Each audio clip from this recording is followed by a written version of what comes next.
میں professor Muhammad Rizwan Ullah, Urdu department HD Jain college Arrah. یہ MA Urdu کا کلاس ہے اور یہ پہلا سیمسٹر کا پہلا پرچہ ہے، یعنی فرسٹ پیپر ہے، یونٹ 5۔ یہ ایک بہت مشہور ناول ہے آنگن، اس کی رائٹر ہیں خدیجہ مستور۔ یہ ان کی لکھی ہوئی ناول ہے اور یہ جیسا کہ آپ جانتے ہوں گے، اگر دیکھا ہوگا آپ نے ناول تو آپ کو معلوم ہوگا کہ یہ تحریک آزادی کے پس منظر میں لکھا گیا ناول ہے۔ اس ناول کی اپنی تاریخی حیثیت بھی ہے اور معاشرتی حیثیت بھی ہے، سماجی حیثیت بھی ہے۔ آنگن ایک متوسط طبقے کے مسلم گھرانے کے آنگن کے مسائل کی بنیاد پر لکھا گیا ناول ہے۔ متوسط طبقے یعنی مڈل کلاس کا ایک مسلم گھرانہ ہے، اس کو بنیاد بنا کے مصنفہ نے یہ ناول تخلیق کیا ہے۔ لیکن گھر کی چہار دیواری میں محدود یہ آنگن بر صغیر کے ہر گھر کا آنگن بن گیا ہے۔ یہ بظاہر تو ایک گھر کی کہانی ہے، لیکن اگر غور سے آپ دیکھیں اس کو تو یہ پورے بر صغیر کے ہر گھر کا آنگن بن گیا ہے۔ یہ اس زمانے کا واقعہ ہے جب گویا ہر گھر میں تحریک آزادی کے چرچے ہو رہے تھے، اسی لیے اس کو یہ لکھا گیا ہے کہ یہ بر صغیر کے ہر گھر کا آنگن یہ بن گیا ہے یہ ناول۔ آنگن سے ملی بیٹھک میں مذہبیات، سیاسیات، ادبیات اور تعلیمی مسائل پر گفتگو ہوتی ہے، بحثیں ہوتی ہیں۔ انسانی حیات کے تمام نشیب و فراز پر مصنفہ کی نگاہ ہے۔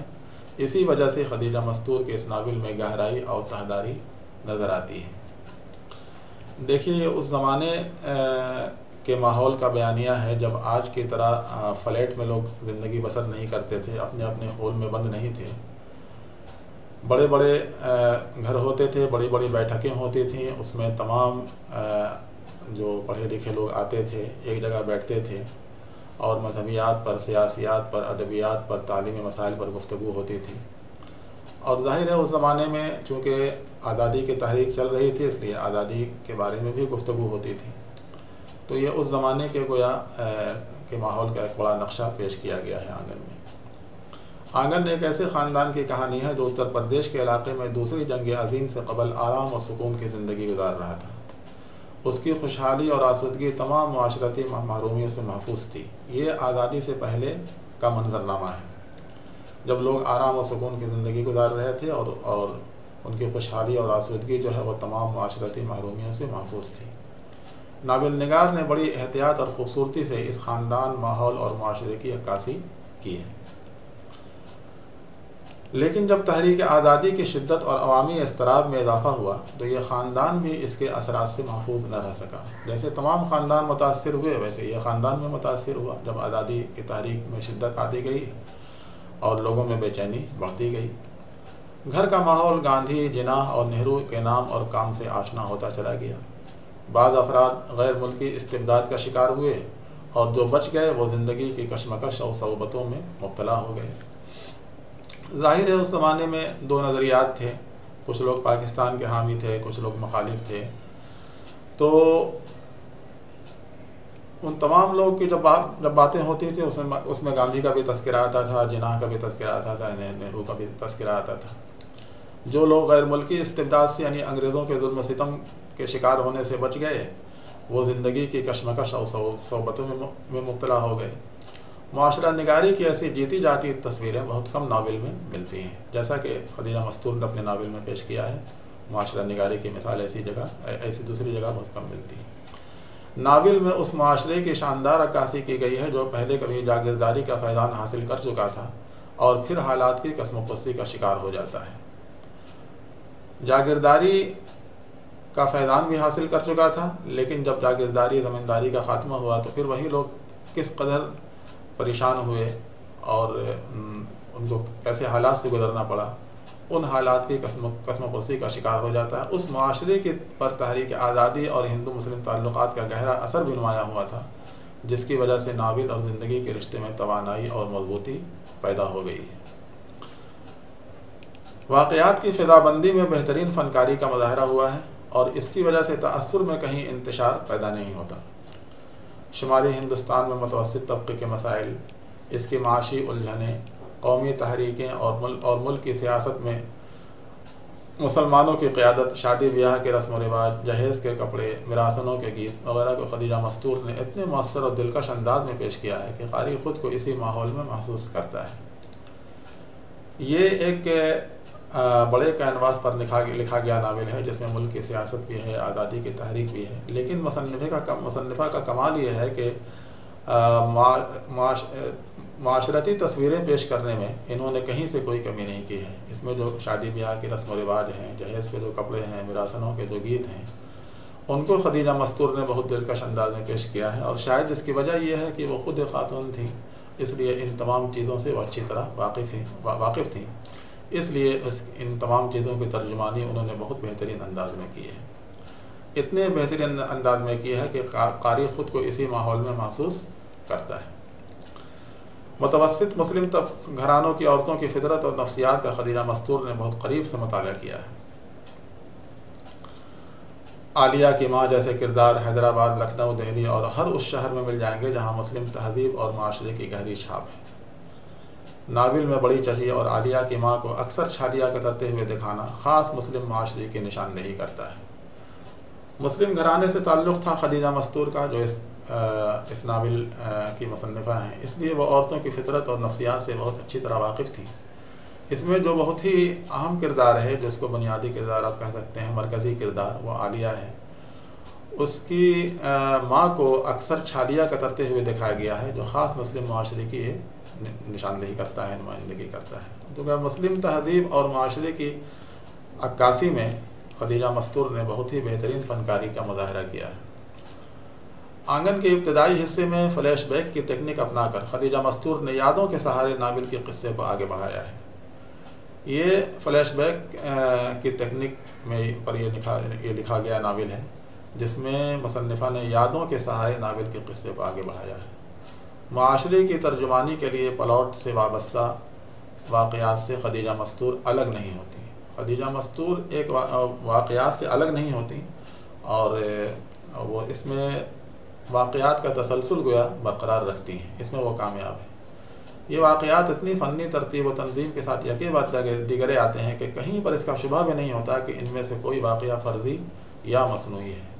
اول تو اس میں فرضی مصنوعی واقعہ کی کوئی گنجائش نہیں، کیونکہ وہ ایک تاریخی وقوعے کی گویا ترجمانی کر رہی تھی، لیکن جو اس میں یکے بعد دیگر جو واقعات بھی آتے ہیں تو اس میں کہیں پر بھی اس کا شبہ نہیں ہوتا کہ اس میں کوئی واقعہ فرضی ہے یا بناوٹی ہے۔ یہ ناول تحریک آزادی کے دور کا عکاس ہے۔ یہی اس ناول کے بارے میں بنیادی طور پر یہ بات کہی جا سکتی ہے کہ یہ ناول تحریک آزادی کے دور کا عکاس ہے، اور یہ وہ عہد ہے جس میں ہر گھر سیاسی معاملات و مسائل کا مرکز بن چکا تھا۔ ظاہر ہے اس کے اثرات ہر جگہ ہر گھر میں پڑ رہے تھے، اور ہر گھر میں ہر گھر جو ہے گویا وہ اس زمانے میں سیاسی معاملات اور مسائل کا مرکز بن چکا تھا۔ مسلم لیگ اور کانگریس کے نقطۂ نظر کے اختلاف کی پیشکش کے لیے چھمی اور بڑے چچا کے کرداروں کی تخلیق کی گئی ہے۔ اس میں مصنفہ کا کمال یہ ہے کہ اس نے کہیں پر وہ جھکاؤ نظر نہیں آتا ہے کہ وہ کس طرف مطلب ان کا جھکاؤ ہے، یا تقسیم ہند کے وہ حامی ہے یا تقسیم ہند کے مخالف ہیں۔ یہی وجہ ہے کہ انہوں نے مسلم لیگ اور کانگریس دونوں کے کردار، دونوں نظریات کے حامل کے کرداروں کو انہوں نے بہت ہی غیر جانبداری کے ساتھ پیش کیا ہے، اور اس میں ان دونوں میں جو اختلاف ہے کرداروں میں، اس کی پیشکش کے لیے انہوں نے چھمی اور بڑے چچا کے کرداروں کی تخلیق کی ہے۔ یہ بہت ہی اہم کردار ہیں اور بہت ہی مؤثر کردار ہیں ان دونوں کے۔ ویسے آنگن کا ہر کردار اپنی افتاد طبع اور مزاج و میلان کے اعتبار سے الگ الگ تاثر پیش کرتا ہے۔ یہ بھی صحیح ہے، ظاہر سی بات ہے، ہر کردار کا مزاج، ہر کردار کے افتاد طبع اپنا الگ الگ ہے، اس لیے وہ الگ الگ تاثر بھی پیش کرتا ہے تمام کردار، اور ان سے وابستہ واقعات بھی الگ رنگ رکھتے ہیں۔ عالیہ کے والد کے ذریعے انگریز افسر کا سر پھوڑ جانا، عالیہ کے والد کا جیل جانا، جیل میں انتقال کرنا، عالیہ کا چچا کے ساتھ رہنا، سیاسی مصروفیات کے سبب چچا کے دکان کا اثر انداز ہونا، گھر کی معاشی بدحالی میں اضافہ ہونا، بی اے پاس جمیل کا مسلم لیگ کی رکنیت اختیار کرنا، اور عالیہ، چھمی، صفدر اور جمیل کے متعلق واقعات فطری انداز میں منظر عام پر آئے ہیں۔ یہ تمام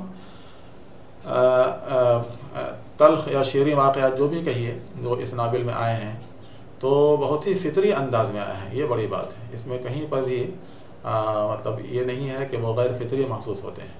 واقعات کے انتخاب اور تلاش میں خدیجہ مستور نے اعلیٰ درجے کے فنی سلیقے کا مظاہرہ کیا، اس میں کوئی شک نہیں۔ انہوں نے تمام واقعات کے انتخاب میں بہت ہی فنی سلیقے کا مظاہرہ کیا ہے۔ آنگن کی واقعہ نگاری میں خوبصورت توازن کا اہم سبب خود خدیجہ مستور کی اعتدال پسندی ہے۔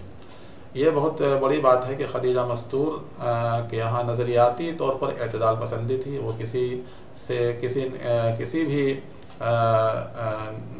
مکتبہ فکر سے وابستہ نہیں تھیں، اس لیے ان کی نظریاتی ناوابستگی کے سبب ان کے سامنے پہلے سے کوئی متعین اور معلوم مقصد نہیں تھا۔ ناول کے واقعات کو انہوں نے بے روک ٹوک اور فطری انداز میں بہنے دیا ہے۔ واقعات کے اسی فطری بہاؤ کے سبب پلاٹ کا حسن مزید نکھر گیا ہے۔